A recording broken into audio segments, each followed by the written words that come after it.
ఇంట్లో మన లవ్ గురించి చెప్పడానికి ట్రై చేసావా? నీ పేరు చెప్తేనే మా చెల్లి సీరియస్ అయింది. ఇక లవ్ గురించి ఏం చెప్పను. మరి ఇప్పుడు ఏం చేద్దాం? మన వాళ్ళంతా అక్కడే ఉన్నారుగా, నువ్వు వెళ్ళి చెప్పు. అమ్ము నేనా? లేదంటే నన్ను మర్చిపో.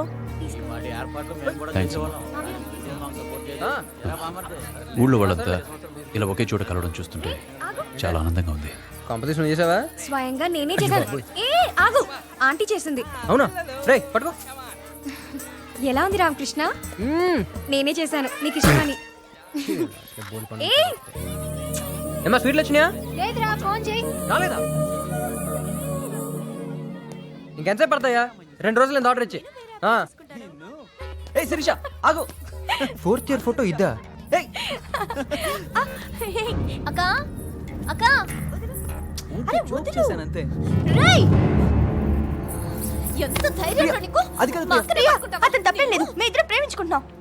వీడితో లవ్ అంటే ప్రియా. చెత్త ఫ్యామిలీ వీడును. అయినా నీకు ఎవరు దొరకలేదా?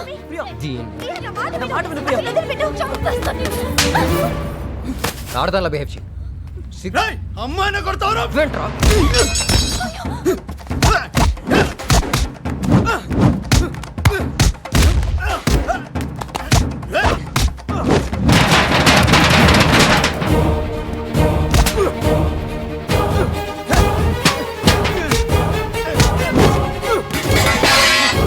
శివా, రాము, ఏమైంది? వీడి ప్రియ మీద చేయి చేసుకున్నాడన్న. ఎరా, అమ్మాయిని కొట్టావా? కొట్టాను. ఆడపిల్ల మీద చేయి చేసుకోవడం ఏంట్రా? ఎందుకు కొట్టావు?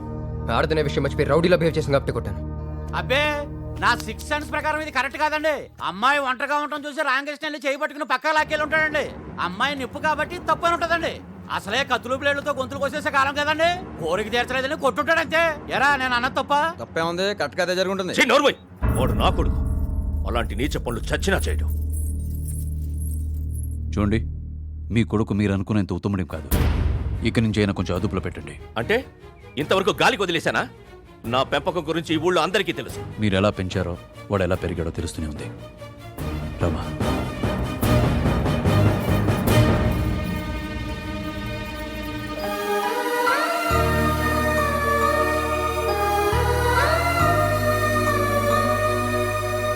ఇక మీద ఏం జరిగినా వాళ్ళ విషయంలో నాకు తెలియకుండా ఎవరు జోక్యం చేసుకోవద్దు. పద్ధతి పాడు లేని వాళ్ళతో మనకెంట్రా?